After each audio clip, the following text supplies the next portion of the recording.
Hello guys, welcome to my channel. My name is Arthur Parks, your Pinoy ER nurse. So for today's video, I'm giving you guys 5 tips na mga bagay na sana alam ko bago ako pumunta sa US. So just a quick background, I came here in the US using a US citizenship and not through an agency.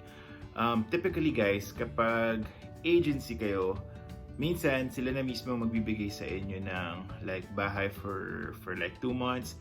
They also give you some sort of like an allowance.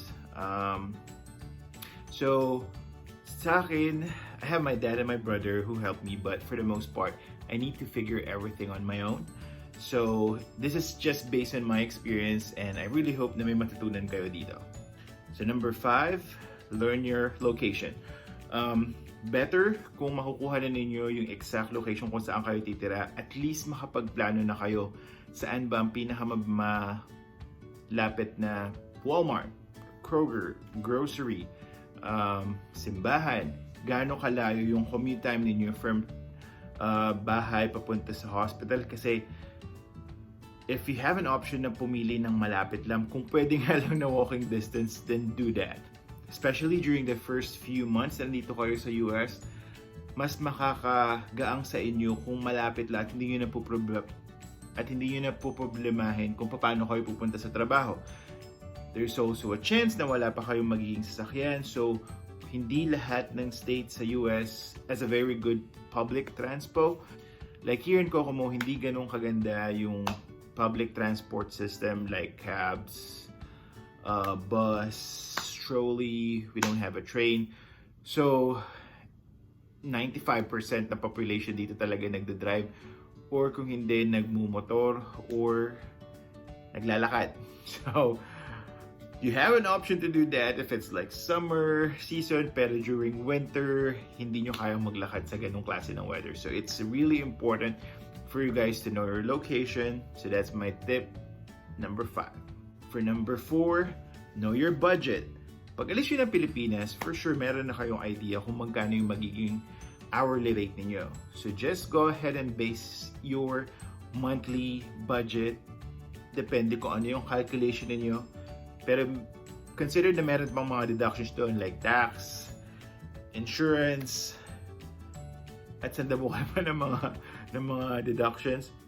So I made a video about my salary at makikita nyo doon yung mga deductions, so pwede nyo na rin tignan yun.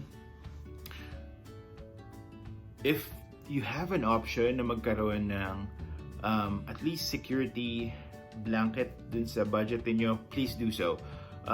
Typically 2 or 3 months worth of like monthly expenses para at least meron kayong emergency fund just in case of emergency, if you know what I mean.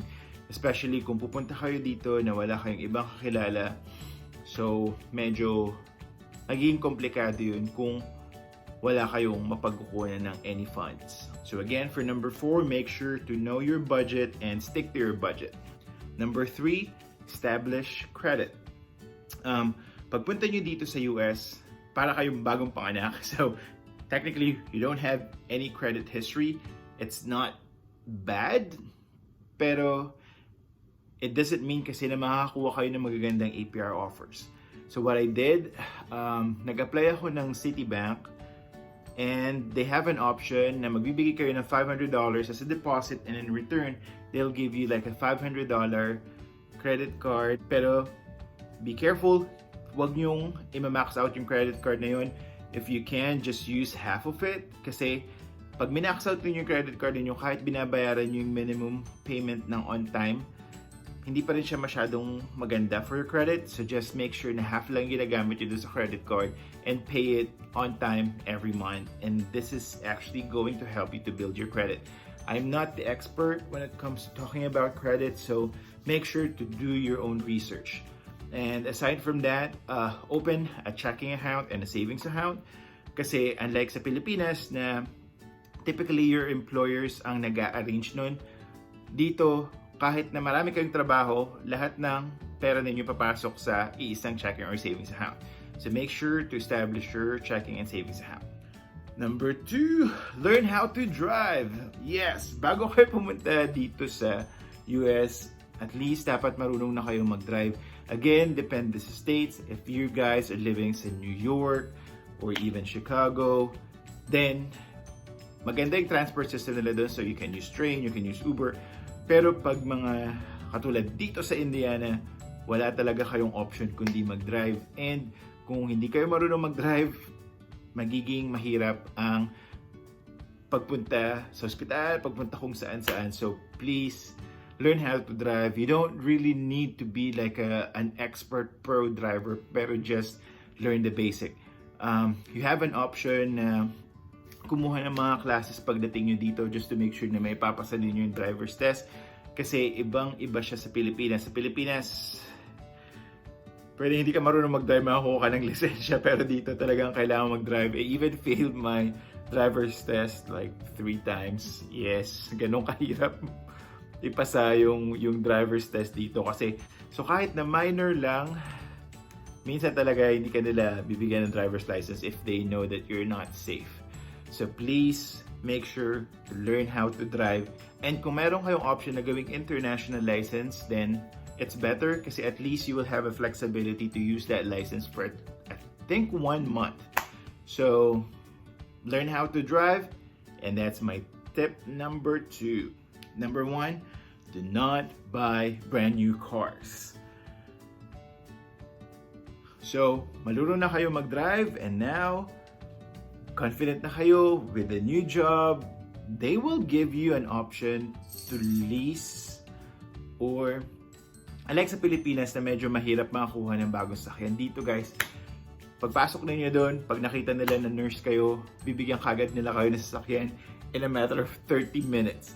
Again guys, here, it doesn't mean kasi na wala kang credit history na bad yung credit mo. Pero, bibigyan nila kayo ng sobrang taas na interest. And I learned it the hard way.